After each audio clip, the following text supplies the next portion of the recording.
I saw a girl lift a tree root with her bare hands, a root that 6 men together couldn't move. But the scariest part? No one else saw her but me. I was 22 when it happened. I had just moved to my uncle's village in northern Nigeria. I was trying to escape the city noise and focus on my life. The village was quiet, too quiet.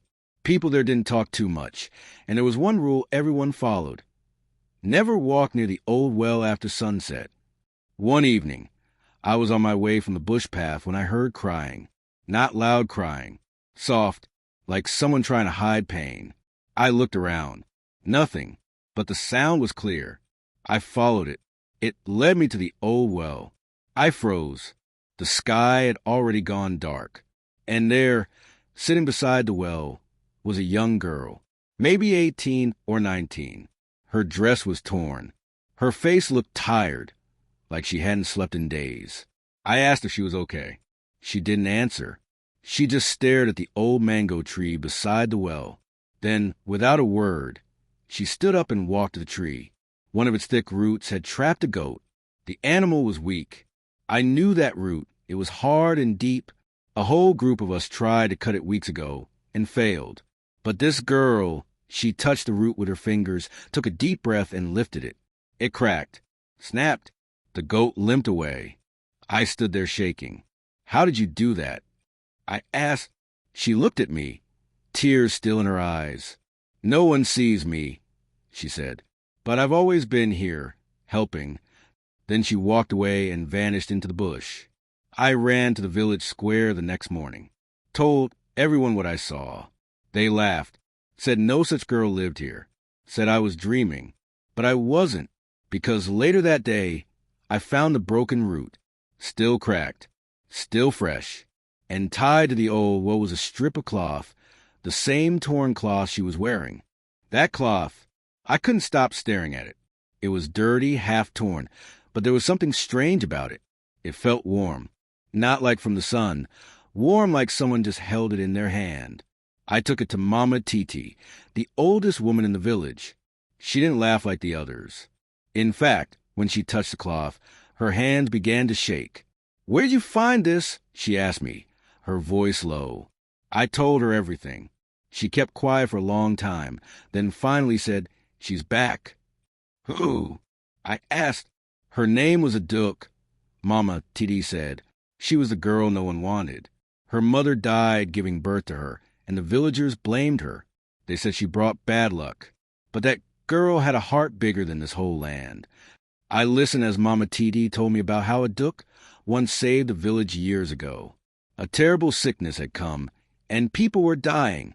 Aduk would go at night to the bush, gather herbs, and leave them quietly by people's doors. No one ever saw her. They didn't even know who to thank. But the herbs worked. People got better.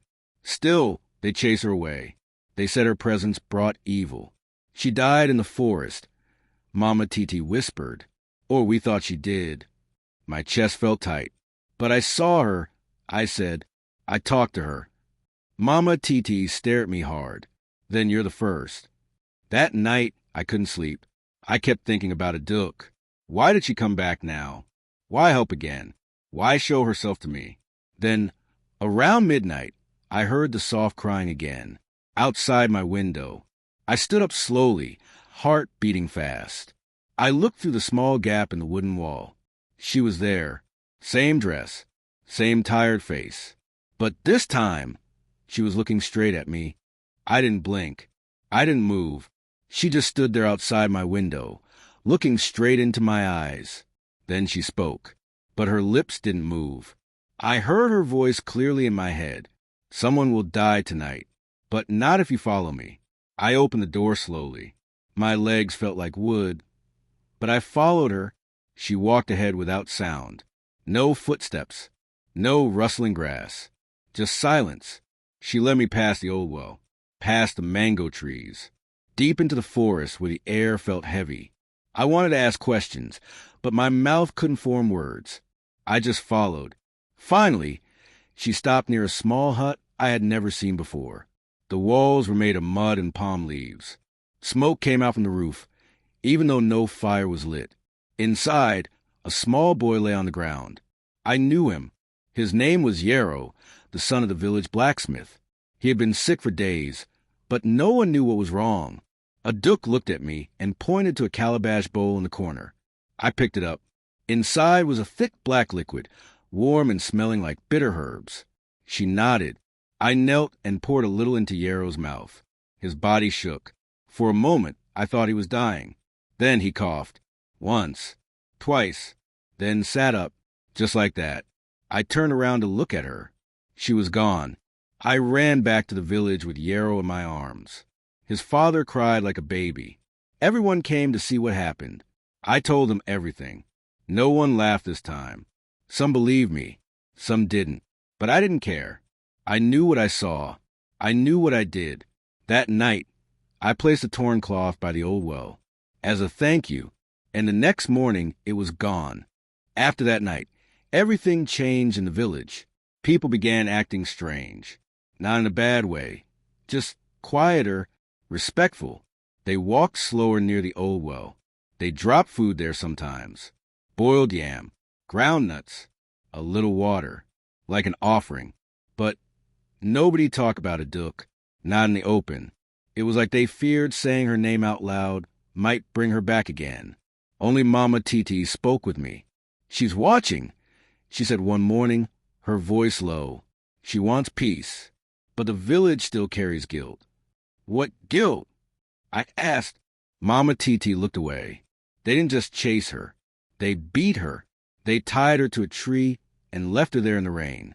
Said she was cursed. She begged for help, but no one came. I felt sick and angry. How could people do that? And now she was still saving them? Still showing kindness? That evening, I went to the tree. The same tree Mama Titi described.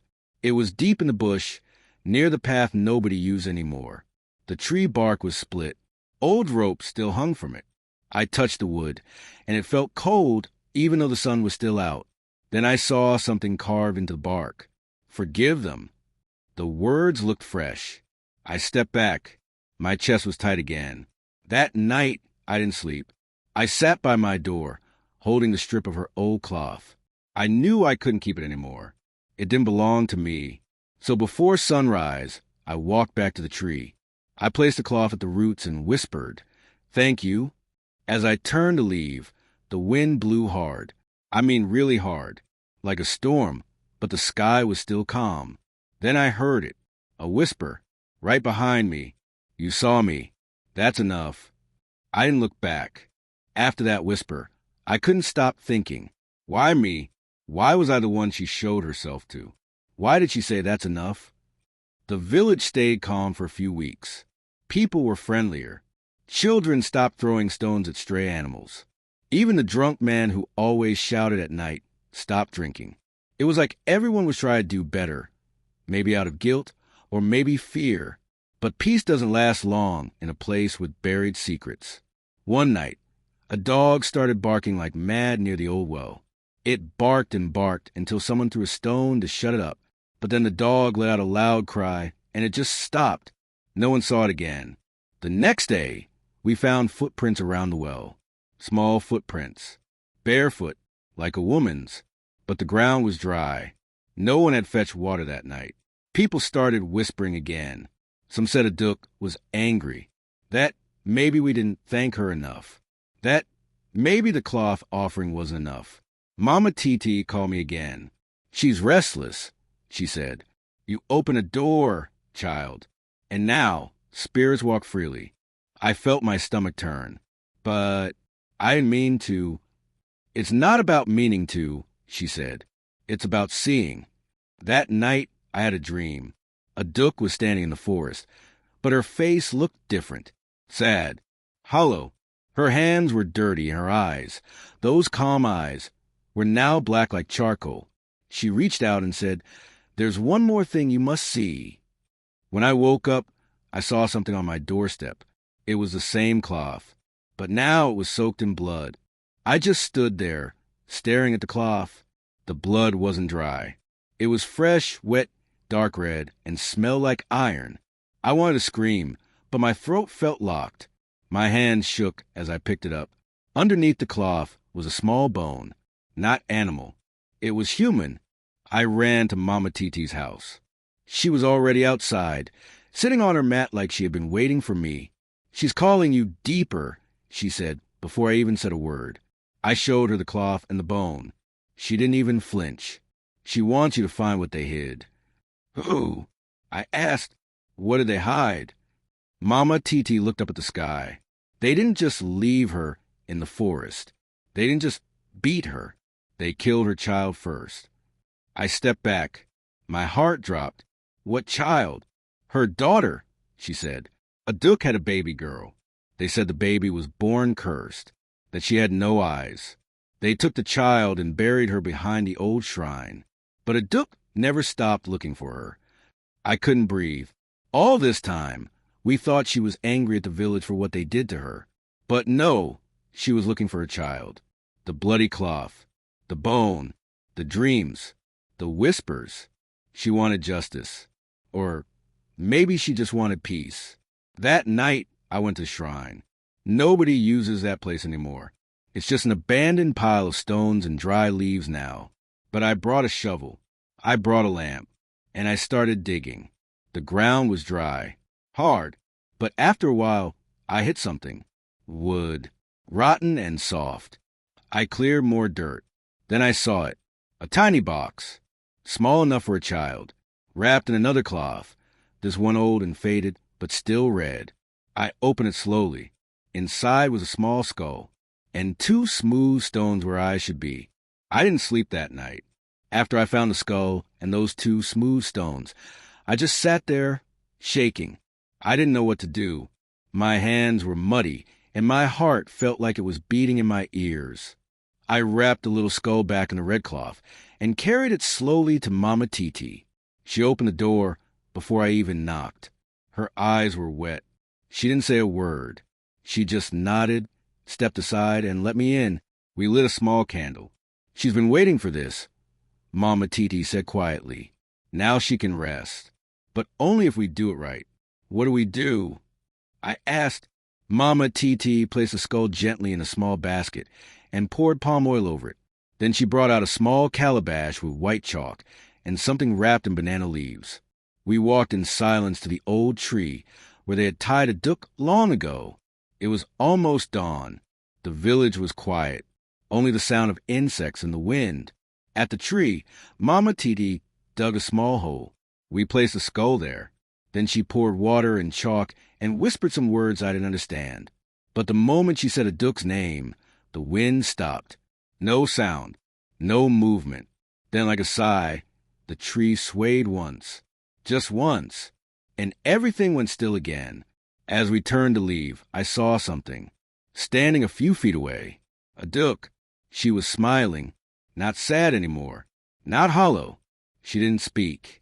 She just looked at me with peace in her eyes. Then she faded, like smoke in sunlight. I never saw her again. But from that day, the village changed. The well gave cleaner water. Children laughed louder. People helped each other again. Nobody talked about what happened. But every year, on the same night I found the skull, someone places a red cloth at the tree and lights a candle. No one knows who, but I do, because I still remember the whisper. "You saw me. That's enough." Sometimes, the people we ignore are the ones holding us together. Never judge with your eyes only. The quietest souls often carry the loudest pain and the strongest love.